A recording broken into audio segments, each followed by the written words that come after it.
Ele está à frente da empresa que cuida e que vai duplicar a rodovia mais importante do Espírito Santo. O Histórias Empresariais recebe Roberto Amorim, diretor superintendente da Ecovias Capixaba, antiga Eco 101.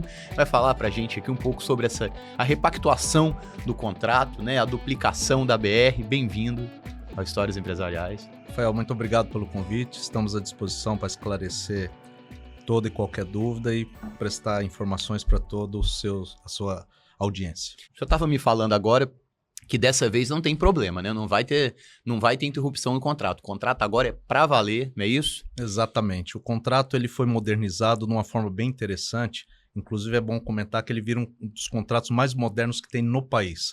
Então, dado esses 12 anos de experiência já que ocorreram, audiências que ocorreram, né?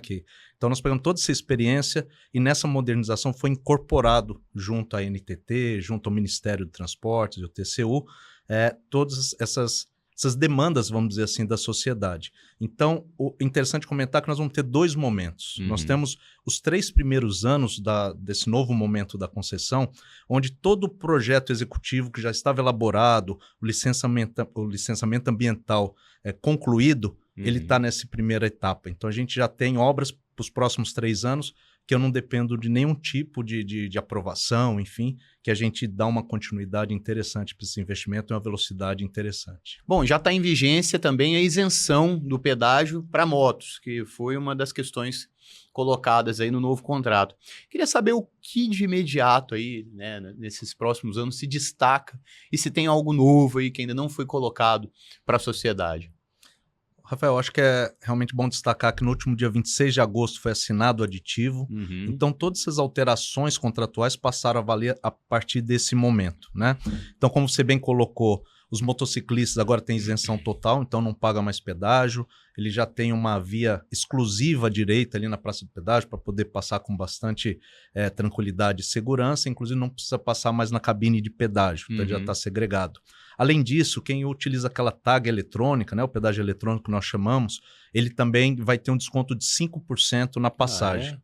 Adicionalmente, pois é, e adicionalmente, inclusive, acho que é bom comentar que hoje tem muitos veículos que já disponibilizam bancos, inclusive, que disponibilizam gratuitamente essa tag, né? Então, quem tiver interesse em conversar com o seu banco, pode conseguir essa tag e ainda vai ter o desconto do pedágio, além da tag gratuita.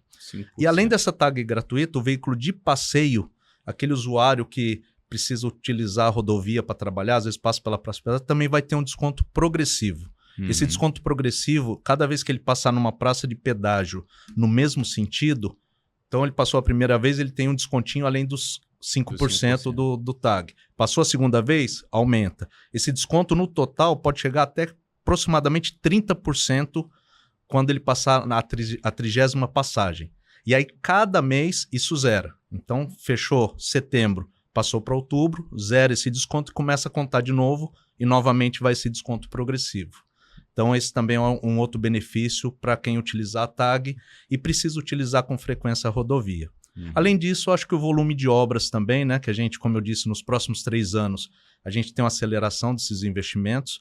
E aí, para ficar bem claro para quem está nos assistindo, ali do trevo de João Neiva, onde acessa a BR-259, sentido Colatina, até o trevo de Safra, que é o acesso à Cachoeiro de Itapemirim, nós estaremos duplicados nos próximos 3 anos a partir dessa assinatura do aditivo. Então, estamos falando de agosto de 2028, né? Estamos em 25, nós teremos aproximadamente 200 quilômetros de duplicação já executados e disponível, né, para os usuários da rodovia, além de demais investimentos. É muita obra, né? Bastante obra. Acho até que é uma obra ambiciosa, porque em 3 anos é o grosso ali do trânsito hoje da BR-101. Exatamente, ali é o que nós chamamos de VDM, né, que é o veículo diário médio.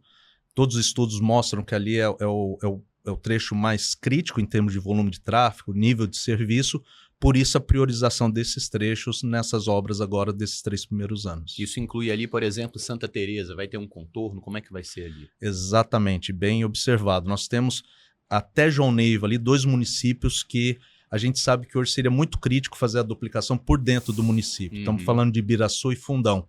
Então, o projeto ali prevê 2 contornos, tanto no município de Fundão, estamos falando de um contorno de aproximadamente 11 quilômetros, e em Ibiraçum, um contorno de aproximadamente 3,5 km. Ou seja, a gente segrega o tráfego de longa distância, quem não precisa passar por dentro do município, do tráfego de quem precisa efetivamente utilizar o município, ou passa para passear, para conhecer, enfim. Então, isso vai ser segregado. Esse desconto progressivo, ele vale para quem utiliza a rodovia constantemente, não só no mesmo dia, ou é mais para quem, por exemplo, vai cruzar todo o Espírito Santo? Não, ele é por pedágio e no mesmo sentido. Então, entendi. são até a 30ª passagem, não precisa ser no mesmo dia, mas tem que ser no mesmo mês. Então, se ele passar 20 vezes pelo pedágio dentro do mesmo mês, ele vai ter o desconto referente àquelas 20 passagens. Se ele passar 15, assim por diante. Se ele passar até 30, a partir da 30ª, aí é sempre o mesmo desconto, que chega a aproximadamente 30%. Virou o mês, começa a contar do zero novamente. Então, ele tem os 5% de desconto do TAG e vai acrescentando esse desconto pela passagem múltipla. A BR vai ter quantos contornos ao todo? Ao todo serão 3. Nós já temos um executado em Iconha, esse já era contratual do contrato original, e entraram mais 3 nessa modernização. Ibiraçu e Fundão, que nós comentamos, e o contorno de Linhares. O contorno de Linhares ele é um contorno que, a princípio, precisa ser desenvolvido ainda um estudo de viabilidade técnica. Já foi feito lá antigamente, em 2019, um estudo, uma avaliação, porém ele já está defasado, então vai demandar uma atualização desse estudo, e por isso que ele não entrou como obra desses 3 primeiros anos. Então é um trecho que ele ainda precisa ser estudado, a viabilidade técnica. Ele já está incorporado no contrato, já é uma obrigação do contrato, porém ainda precisa ser desenvolvido o projeto executivo, toda a parte de licenciamento ambiental, até porque ele é o que a gente chama de greenfield, né? Ele vai ser construído do zero e, inclusive, respeitando ali o PDM, o plano diretor municipal, para que a gente faça da melhor forma, já prevendo também o futuro. Não adianta a gente fazer uma rodovia moderna, nova, que nos próximos 10 anos eu já tenha que fazer alguma intervenção. Então, a gente já precisa pensar a longo prazo para desenvolver. Mas o contorno de Linhares também já é uma obrigação desse novo momento do contrato. Aquela reta eterna, né, de Linhares para São Mateus é algo um pouco mais adiante. Isso, a gente tem um desafio, né, que a gente precisa encontrar um equilíbrio ali, que é a reserva de Soretama. Isso. Nesse momento, nós temos a reserva ali, o trecho que corta a BR, que a BR corta a reserva, são 6 quilômetros. Porém, quando a gente pensa na área de amortecimento, que a gente chama, totaliza aproximadamente 25 quilômetros que nós hoje não temos uma solução de equilíbrio para fazer uma ampliação e garantir que não vai haver mais atropelamento de fauna. Então, a gente precisa evoluir nesse desafio.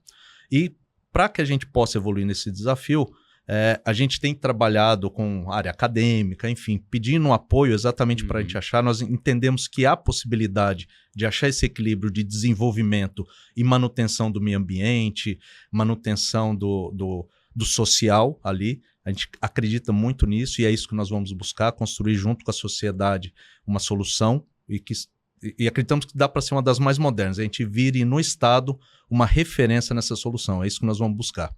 Mas até que a gente consiga superar esse desafio, a partir de Soretama, nós consideramos terceiras faixas no primeiro momento. O que quer dizer isso, né? Nós temos ali aproximadamente 41 quilômetros, onde nós vamos fazer uma faixa adicional em um dos lados, onde a gente já cria áreas de ultrapassagem mais seguras, que não precisa invadir a contramão, vamos dizer assim, fazer uma ultrapassagem. A gente sabe que ali nós temos caminhões com uma extensão grande, né? Sim. Isso também acaba dificultando muitas vezes a ultrapassagem. Então essas terceiras faixas criam essa área de ultrapassagem, diminui o tempo de viagem, até que a gente tenha uma solução para Soretama e consiga evoluir com uma ampliação de uma duplicação, enfim, de um investimento mais parrudo, vamos dizer assim. Eu me lembro que em 2019 eu fui em um evento em que estava o então ministro Tarcísio de Freitas. E ele falou, né, numa apresentação para os empresários, alguém tem dúvidas de que a duplicação ali da BR-101 na região vai ser dentro da reserva? Assim, era uma visão bem pragmática, mas que na época causava estranheza. Na verdade, ali é muito difícil você fazer qualquer coisa que não seja realmente avançando dentro da floresta, né? Não é simples ali a situação. Realmente, o que eu falo, é um desafio que a gente acredita que é possível achar um equilíbrio, mas nós já estudamos ali, por exemplo, um contorno, assim como nós avaliamos Linhares, Ibiraçu e Fundão. Mas vai ficar enorme, né? Exatamente, nós chegamos ali num contorno que ele aumentaria a extensão da BR em aproximadamente 60 quilômetros, e a leste de quem está aí no sentido norte, né, eu não consigo fazer esse contorno a leste, porque eu já tenho o mar ali, então eu não teria essa possibilidade. A oeste, eu tenho o desafio da maior parte da reserva está a oeste. Então, para a gente fazer, além dessa quilometragem a mais, nós ainda teríamos que adentrar em áreas que nós ainda não sabemos que pode ter algum sítio arqueológico. Nós temos que ter um licenciamento ambiental também muito mais detalhado, que hoje não estava no radar fazer esse contorno, enfim. Então, é um desafio que a gente entende que o valor da obra praticamente seria inexequível, o que daria de impacto na tarifa para fazer uma obra, né, nessas condições. Então, mas nós entendemos, por exemplo, né, a gente tem alguns benchmarks, Rafael, no interior de São Paulo, aqui no próprio Rio de Janeiro, se eu não me engano, de alguns viadutos vegetados. De repente pode ser uma solução, não estou falando o que especificamente mas a gente sabe que, de alguma maneira, a gente tem condição de achar esse equilíbrio do desenvolvimento e a manutenção. Nisso, né? De repente, por cima. Exato. Porque hoje a gente já tem ali, por exemplo, há uns 3 meses nós foram implantadas 9 passagens de fauna aérea. Então, para os animais que habitam ali a copa das árvores, tal, hoje eles já conseguem fazer a travessia por cima sem precisar passar pela rodovia, né? Porque um grande desafio que a gente tem ali, além da flora, exatamente, da vegetação ali, de ter uma vegetação nativa, é o atropelamento de fauna, né? Muitas vezes a gente acaba se atendo muito ao corte de árvores, mas não é só esse o ponto. Então, essa passagem de fauna que nós fizemos aérea, nós temos também previsto no contrato cerca de 37 subterrâneas. E Soretama, com certeza, vai estar abarcado parte dessas passagens de fauna. Mas a gente sabe que não é a solução definitiva, porque ali a gente tem vários tipos de animais. Então, por exemplo, se uma onça urina numa passagem de fauna dessa subterrânea, os outros animais menores, pelo odor, a gente sabe que já não faz essa passagem pela passagem, ela vai passar pela rodovia de novo. Curioso. Então, nós teríamos que fazer um cercamento, enfim.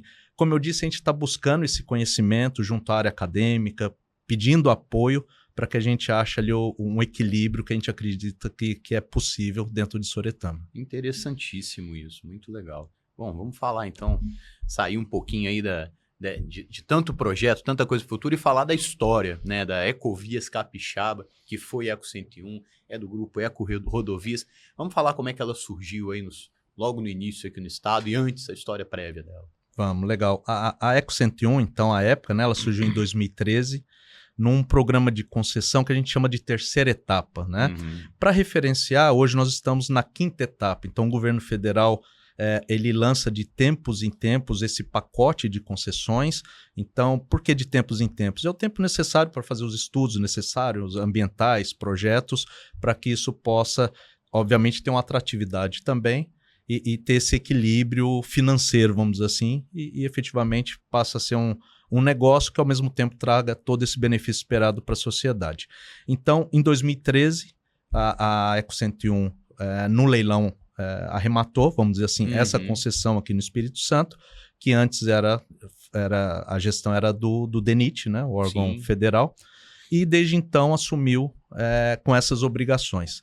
Essa terceira etapa, como eu comentei, além da Eco 101, tinham outras 13 concessões. O programa da terceira etapa era um total de aproximadamente 14 concessões, que saiu o pacote nessa mesma época. E praticamente todas elas aderiram a esse momento que foi propiciado em 2022 da modernização contratual, né? Que foi um momento onde tiveram algumas alterações na forma de ver concessão. Então foram construídas algumas soluções que acabaram com o tempo não tendo a eficácia que se esperava, e ao mesmo tempo nós tivemos uma crise importante mundial em 2015. Sim. Então todo o plano de negócio que foi desenvolvido e criado dessas concessões, considerando um cenário financeiro e de país, ele praticamente todo não aconteceu. Esperava-se um fluxo de veículos absurdo ali, eu lembro disso. Exatamente. Em 2015, para ter uma noção especificamente da Eco 101, foi uma queda de aproximadamente 40% no tráfego de veículos, tanto pesado quanto de passeio, né?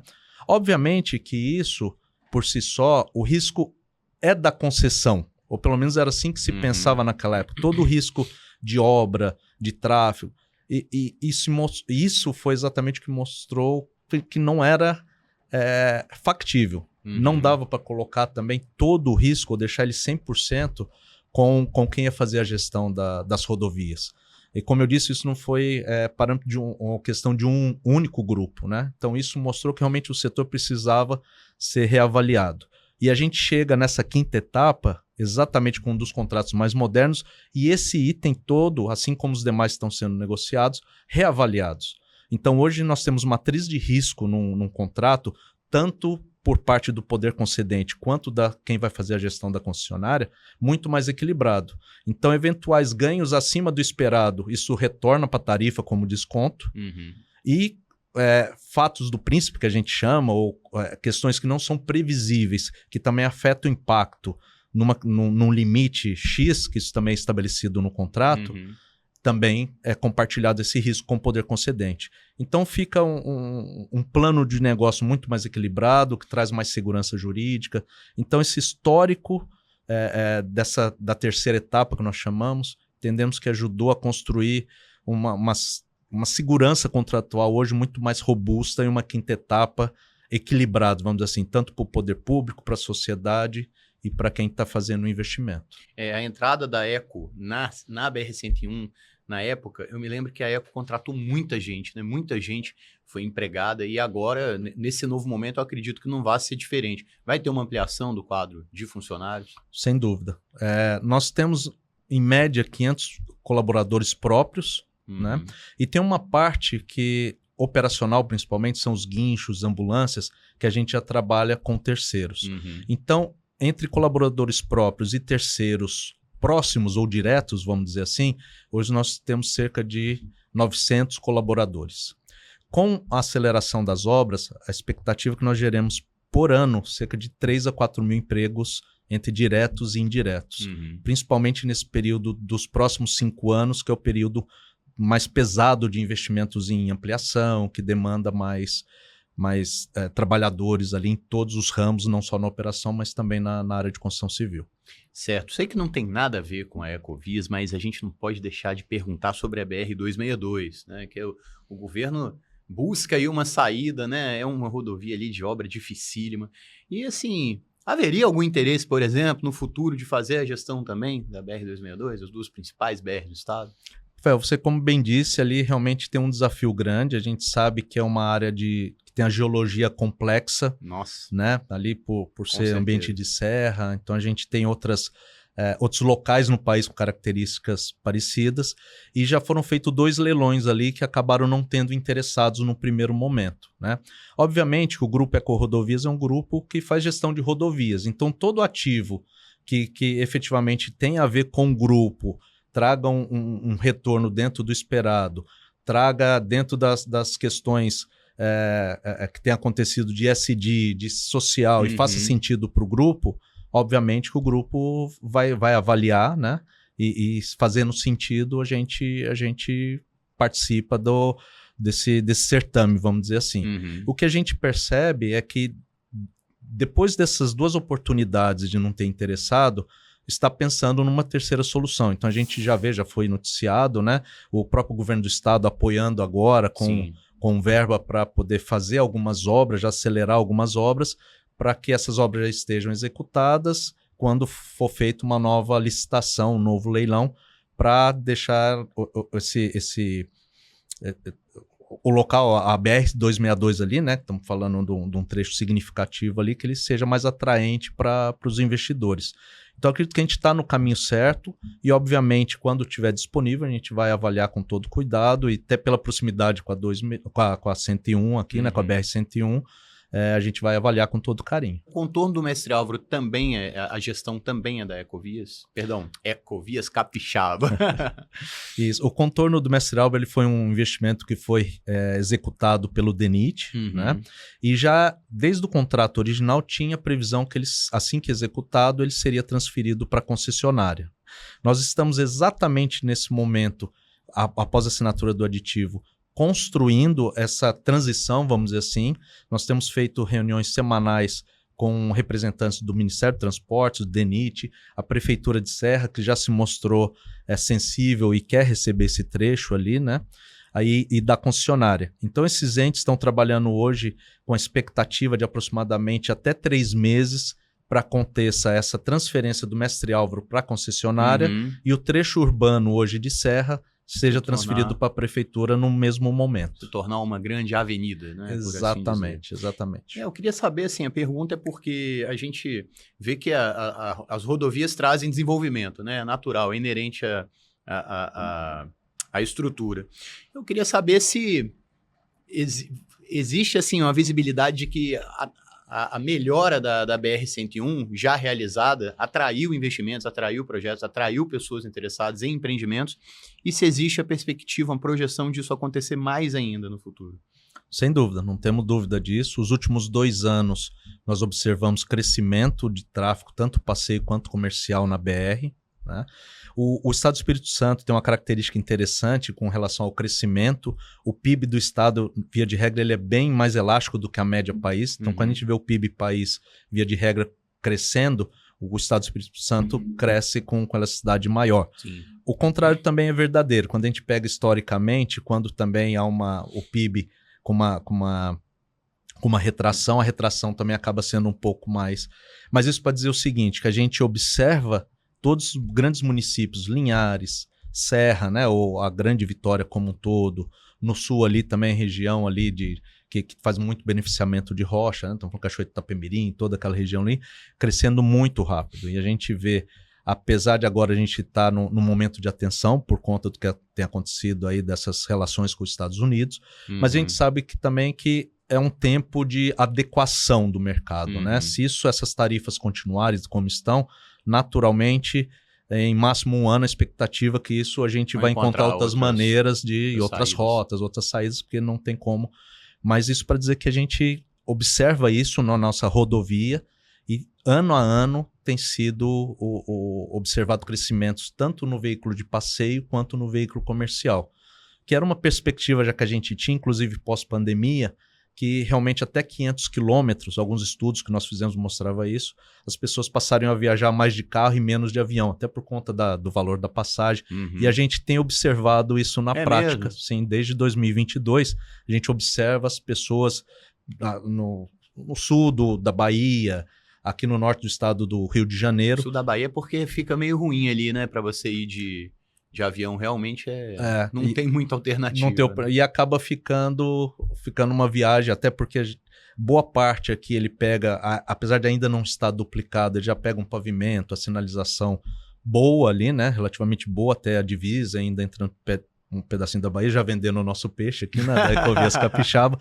Mas então ele tem uma condição, pelo menos até a entrada na Bahia, de ter uma viagem segura, então isso também acaba fomentando, né?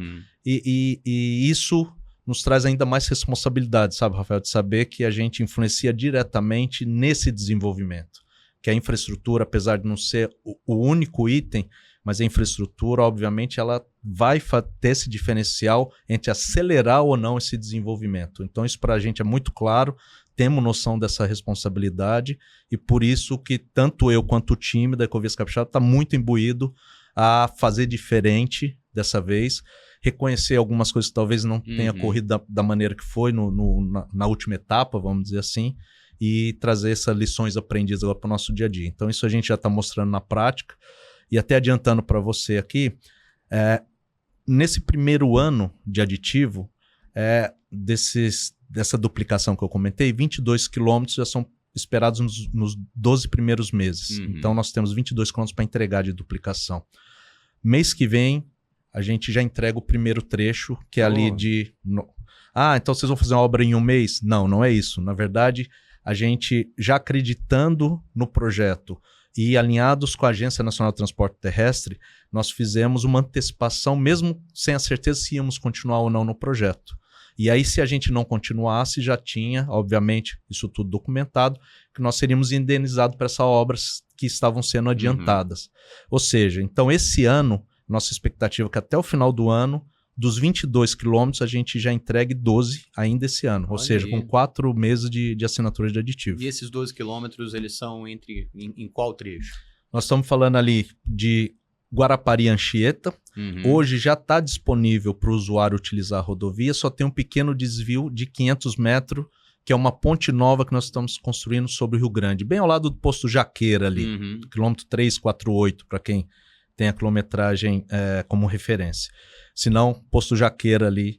Então esses 500 metros a gente termina agora no mês de setembro e são os últimos 500 metros que faltam para a gente terminar 7 quilômetros. Ou seja, hoje para quem sai ali do contorno do Mestre Álvaro até a Anchieta, que é o trevo ali de acesso ao Alfredo Chaves, ele já vai pegar toda essa pista duplicada. Guarapari já está tudo duplicado. Guarapari 100%. E agora a gente termina até esse trecho de Alfredo Chaves. Saindo do Mestre Álvaro sentido norte, da saída do Mestre Álvaro até a Praça de Pedágio são 5 quilômetros que também já está em duplicação. Nós estamos com praticamente 50% da obra executada e a gente termina ela ainda esse ano. Então, esses são 7 mais os 5. Depois de Alfredo Chaves, sentido Iconha, nós temos ali mais 13 quilômetros. Esses 13 quilômetros também já estão em execução. E eles também vão ser executados agora ao longo de até final de 25, e a gente entra aproximadamente meio de 26, ele também já vai ser entregue somando esses 22 quilômetros. A expectativa é que, dependendo ali do período de chuva, entre janeiro e março agora, de 26, a gente já começa as obras do segundo ano da modernização. Ou seja, com menos de 6 meses após a assinatura do aditivo, a gente já começa essa segunda etapa também. Então, dentro do que é possível, que está na nossa mão, nós estamos tomando todas as ações para que a gente antecipe ao máximo esse prazo que foi estabelecido nos próximos 3 anos. O que vai ficar por último dentro do contrato novo? Ali fica o que nós ainda não temos licenciamento ambiental, e aí eu estou falando do trecho ali principalmente de Safra até a divisa com o Rio de Janeiro. Então, que a gente entende ali que nesse prazo que a gente está executando as obras de 3 anos... tem umas curvas meio... Isso, ali eu tenho Capim-Angola, exatamente. Ali eu tenho uma região geológica que traz um desafio, porque eu tenho rocha e tenho o famoso solo mole. Solo mole é aquele solo mais argiloso, que via de regra você, dependendo da metodologia de construção que a gente adota, você precisa fazer um aterro e só com o tempo para ele ir consolidando. A gente não consegue acelerar muito o ritmo da obra porque depende de um tempo natural. Então ele fica às vezes de 6 a 8 meses com a montanha de terra, vamos dizer assim, e o próprio peso da terra vai consolidando o solo para que a gente tenha uma rodovia segura. Né? Então isso talvez demore um pouquinho mais, e a característica principalmente para o sul do estado. Então a gente acaba tendo um pouco mais de desafio por conta disso. Eu achei que fosse lá em Pedro Canário o último. Não. Me equivoquei. Na verdade, para o sul ali tem esse, e para o norte a gente tem ainda o desafio do licenciamento ambiental, do trevo ali de João Neiva até Linhares e o próprio contorno de Linhares. Então ele não fica por último, mas nós estamos falando obras ali a partir de agora, daqui 5, 6 anos. É uma obra que não acontece tão rápido, que eu ainda tenho esse desafio do projeto executivo e o licenciamento ambiental. E acima de Linhares, como nós comentamos, vão ficar terceiras faixas até que a gente evolua num estudo de capacidade e a gente consiga superar esse desafio de Soretama, que, como eu repito, a gente entende factível, achar uma solução moderna que vire referência em termos de preservação ambiental. Certo, tem 2 curiosidades aqui que claro. São amenidades, na verdade. A primeira é, com a liberação ali do pedágio, antigamente todo mundo evitava, né, a rodovia do Sol, quando a questão era financeira, né? Nada a ver com a qualidade da rodovia. E hoje o pedágio na rodovia do Sol foi extinto, as pessoas podem passar ali gratuitamente. Isso diminuiu o fluxo ali no trecho até Guarapari, na BR? Sim. O trecho da Rodossol ele já tinha uma limitação de peso para veículos de transporte de carga. Então isso foi mantido. Então a gente observou pouca variação no veículo comercial, que a gente chama que é o caminhão, o ônibus, enfim. Mas o veículo de passeio, nossos estudos mostraram que nós chegamos a perder cerca de 16% do volume de veículo de passeio. E diga-se de passagem, né, ali o governo do estado assumiu e tem feito um ótimo serviço de conservação. Então a rodovia continua boa, enfim, então acaba sendo uma rota alternativa a uma via pedagiada. Apesar do pedágio ali, hoje é um dos menores do país que nós temos ali, se eu não me engano ali é 4,20 o pedágio de Amarelos ali em Guarapari, mas mesmo assim a alternativa é gratuito, então acaba... o pessoal da região de Vila Velha acaba optando, né, por ter uma viagem mais próxima ali, na quilometragem menor, claro, pela Rodossol. Mas, curiosamente, a gente observa também, até pela qualidade da rodovia, Viana, Grande Vitória ali, boa parte que vem de Guarapari tem utilizado a BR, mesmo pagando pedágio, até por ter que rodar menos, ter menos quilometragem. Então a gente vê o equilíbrio, mas objetivamente nós chegamos a perder cerca de 16% do veículo de passeio, que é o veículo de final de semana, normalmente. Sim. E prefere também, de repente, ir olhando o litoral, né? Exato. Nem é pela questão do dinheiro. A outra eu reparo, né, que o contorno do Mestre Álvaro, todas as vezes que eu passo por ali, eu vejo pouco fluxo de veículos, né? Não passa muito carro ali. E, ao contrário, ali a região urbana da Serra é sempre cheia. Será que tem muita gente que não usa porque não está informado? Qual é a questão ali? Ou é realmente porque a região urbana da Serra é um caminho inevitável para os caminhões? Assim, realmente nos chamou a atenção. Acho que todo mundo tinha essa perspectiva ou expectativa que de alguma maneira ia ter uma migração maior do volume de tráfego ali. Assumindo o contorno comercial, nós vamos ter que entender um pouco essa dinâmica. O que a gente sabe é que Serra, por si só, é um polo gerador de carga. Verdade. Então ele tem muitas indústrias, então fatalmente caminhões vão ter que continuar circulando e não vai dar para tirar todos os caminhões dali de dentro, até por conta do tamanho e a importância que tem o município. Mas agora entender se foi todo mundo que deveria, qual seria uma questão que poderia melhorar, nós vamos ter que, assumindo, fazer alguns estudos para entender um pouco se já foi a demanda total, se ainda tem alguma oportunidade. Hoje eu não saberia te responder eu já vi caminhão, se foi todo o potencial. Eu já vi caminhão saindo, indo pela parte urbana e depois entrando no contorno, assim, não parece fazer sentido. Daí a pergunta. Vamos falar um pouquinho aqui de infraestrutura. Hoje a gente já tem uma melhora, né? Se for comparar como era antes da Eco 101 ser consolidado no estado. Eu queria saber, por exemplo, sobre radares. Vão ser instalados novos equipamentos na rodovia? Não, a princípio não tem previsão de novos radares. O que vai acontecer é uma migração, vamos dizer assim. Exatamente o trecho urbano de Serra hoje, a gente sabe que pelas estatísticas da PRF, é um dos trechos que mais tem acidentes, inclusive no país. Então a gente tem uma demanda operacional muito grande e nós temos bastante radares ali. Nós estamos falando de aproximadamente 25 equipamentos dentro do município de Serra, nesse trecho que vai ser municipalizado. Então, nessa transição, nós estamos exatamente conversando com a prefeitura para que ela tenha o tempo hábil de fazer uma licitação e colocar os radares da prefeitura para que a gente possa migrar esses 25 equipamentos para outros pontos da BR. Então, não tem uma previsão de aumentar o número de radares, mas tem essa previsão da gente realocar, remanejar. Importante falar também sobre, imagina aí o desafio que é manter a rodovia segura, né, e prestar atendimento. Qual é a maior dificuldade nesse desafio? O maior desafio que a gente encontra são nos trechos urbanos, né? Porque a gente sabe que ali a gente tem a concorrência entre veículo pesado, veículo leve, motociclista, muitas vezes pedestre, ciclista. Então todo o trecho urbano demanda muita atenção e energia de toda a nossa equipe, para que a gente consiga da melhor maneira possível fazer essa segregação, né? E a gente faz investe muito em campanha de conscientização, porque a gente sabe que é um tripé, né? A segurança viária, ela vem da infraestrutura, obviamente, é uma parte, mas não é a maior parte. Hoje a gente tem estatísticas da própria OMS que fala que 90% dos acidentes são ocasionados por falha humana. Sim. Por má condução ou desatenção. Então, a gente tem investido em infraestrutura, mas tem noção que isso não vai resolver. Se os outros dois pilares também não forem trabalhados, que é o fator humano de quem está conduzindo e a máquina. Então, esses 3 fatores têm que serem conduzidos e trabalharem em consonância, porque não adianta a gente... e até um dado importante, toda vez que a gente faz uma duplicação, por exemplo, via de regra, você aumenta a velocidade da via. Uhum. Então, você diminui o número de acidentes, mas se você não tomar cuidado, você aumenta a gravidade. Uhum. Porque quando você começa a ter acidentes, você tem acidentes mais perigosos, com maior velocidade, que via de regra pode gerar o óbito.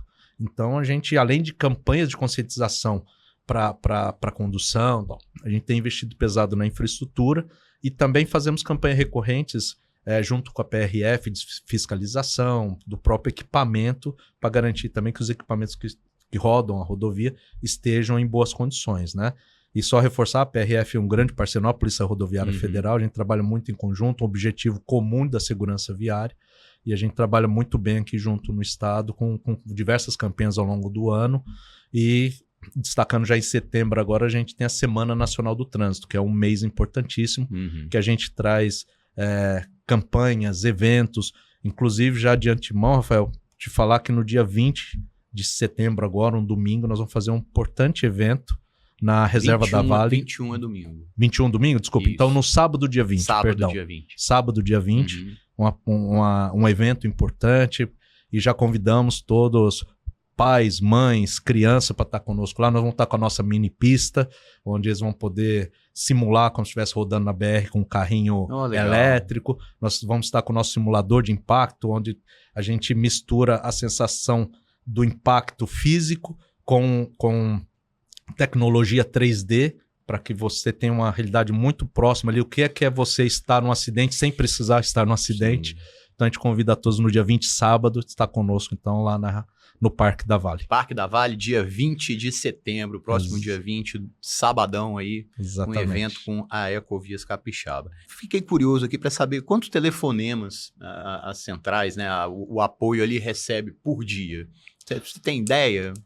Eu sei te dizer que nesses 12 anos nós fizemos mais de 1,5 milhão de atendimentos. Olha aí. 1,5 milhão de atendimentos. Em 12 anos. Esse é um número que a gente tem contabilizado, que acompanha, é bem grande.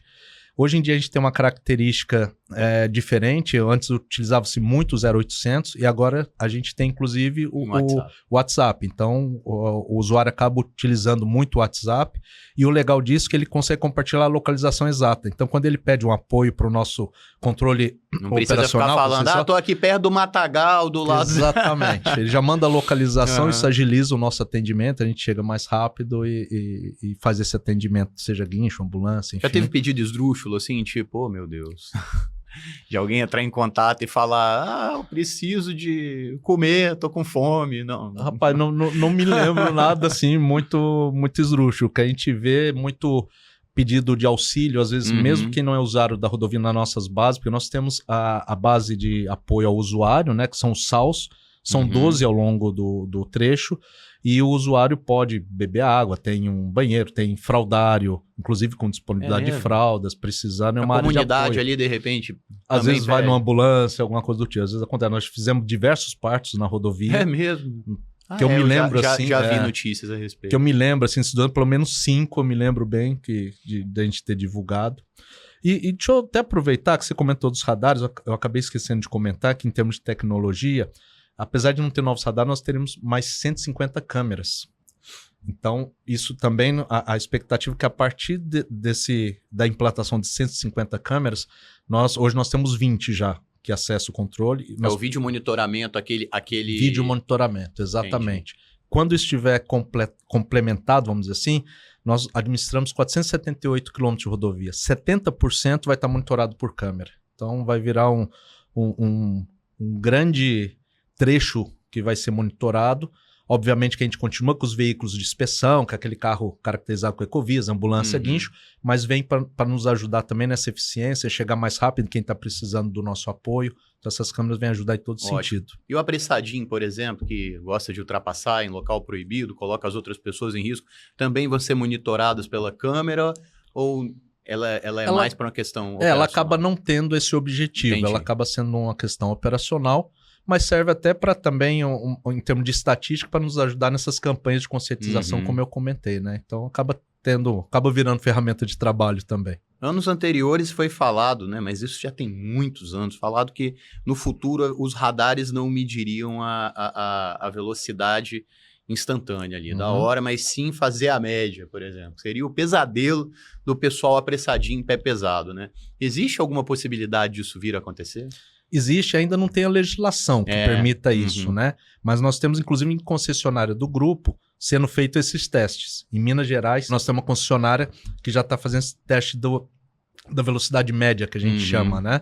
Então, ele mede o ponto inicial e o final e faz esse cálculo da velocidade média. Se estiver acima do que é permitido, ele pode receber uma multa. Como eu disse, hoje não acontece efetivamente porque não tem uma legislação que permita. Mas os testes já estão andando e eu acho que seria um grande ganho para a segurança viária a gente evoluir para isso. Pelo menos tem um limite ali, né? Porque o cara passa sempre a 80 e no final ele passou a 190 por hora, né?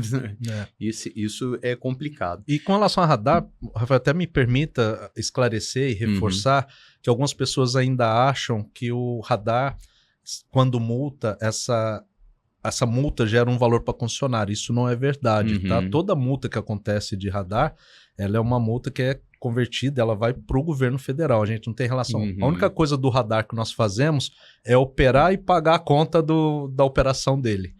Mas a multa, quando ocorre, não depende da concessionária e nem passa pela concessionária. Arrecadação pública. Arrecadação pública não tem relação nenhuma com receita da concessionária, enfim. Então, o nosso papel, efetivamente, é utilizar o radar como ferramenta de garantia da segurança viária. Somente isso. A gente não ofere nenhum tipo de receita com radar. Importante. Queria perguntar, inevitável perguntar, como que fica o pedágio, né?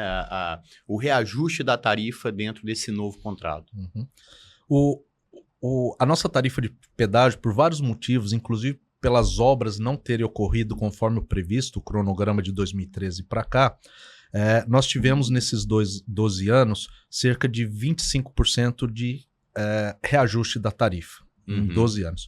A inflação, que no caso do contrato da Ecovias Capixaba é o IPCA, ele variou cerca de 82% nesse mesmo período. Ou seja, para dizer que tem uma defasagem grande em termos de valor. Então hoje nós temos, se não a menor, uma das menores tarifas do país, que por conta disso, inclusive, em 2022, nós fizemos lá atrás a opção por devolver o contrato. A gente tinha feito uma manifestação, à época ainda era o ministro Tarcísio, e tinha essa possibilidade de fazer uma devolução amigável. E nós fizemos essa adesão em 2022. E aí, depois disso, acabou evoluindo para o que nós temos hoje, que é uma modernização contratual e uma reavaliação contratual. Então, não aconteceu a devolução, né? Porém, nessa modernização, é importante que, principalmente nesses três primeiros anos, que nós vamos ter cerca de 2 bilhões de desencaixe de investimentos em obras de ampliação, nós precisamos recompor essa tarifa, que, como eu disse, é uma das menores do país. Então, está previsto sempre de acordo com o cronograma, ou seja, eu faço entregas, eu tenho um gatilho previsto. Está previsto o gatilho no 6º mês após a assinatura do aditivo, no 18º e no 30º mês após a assinatura do aditivo, que seria a recomposição dessa tarifa que a gente perdeu, a recomposição da inflação, vamos dizer assim, nesses 3 anos em que vão estar. Porém, reforço, sempre vai estar condicionado à entrega. Eu consigo o gatilho tarifário, uma vez que eu entregar o que está estabelecido no plano de ação, que vai ser elaborado e entregue agora no 1º mês à Agência Nacional de Transporte Terrestre. Entendi. Então, assim, a tarifa só sofreria esse reajuste, sofrerá se for efetivamente colocado em prática as obras, o que está previsto. Colocado. Exatamente. Certo. Vamos falar do Roberto, então, né? Do carreira, profissão, hobbies, passatempos. Rapaz, eu sou um cara que assim, eu gosto muito do que eu faço, então profissionalmente. No grupo eu tô há 25 anos. Eu entrei em 2000 no grupo, entrei numa concessionária que é a Ecovias Imigrantes, lá que liga São Paulo ao Porto de Santos, e fui como engenheiro trabalhar na construção dos túneis que tem lá. E desde então me apaixonei pelo setor de infraestrutura e passei pela área de logística do grupo. E aqui eu tô há 12 anos. Eu vim para o projeto. Falar a verdade, eu não conhecia o Espírito Santo, eu comento isso para todo mundo, mas já me considero capixaba. Eu nasci no Triângulo Mineiro, mas já me considero capixaba. Nós fomos muito bem acolhidos aqui. Minha família, meus filhos hoje, os dois fazem faculdade, tanto minha menina quanto meu menino fazem faculdade Como aqui. Como é que é o nome deles mesmo? É o Luciano e Giovana. Luciano e Giovana. Exato. Giovana, futura médica. Futura médica, Luciano, futuro engenheiro. Então, nós fomos muito bem recebidos aqui, me considero capixaba. Eu até brinco, eu vou para Minas só, rápido eu quero voltar, porque eu falo assim, eu moro onde as pessoas tiram férias, né? Eu brinco assim com a minha família, vocês vêm tirar férias e eu moro aqui. Então, sou apaixonado aqui, sou apaixonado no que eu faço, assim, é que eu disse, eu sei a importância desse legado que a gente quer deixar para o Estado e da importância que o que a gente faz tem para o Estado, né? Então, a gente tenta trazer essa energia para todo o time, eu acho que a gente está conseguindo. Em termos de hobby, eu gosto de... Não que eu saiba, mas eu gosto de tocar uma guitarra, um violão. Oh, legal, somos dois. Só não sei cantar. No nível tão ruim de minha mãe falar assim, filho, não canta, só toca. Nesse nível, assim.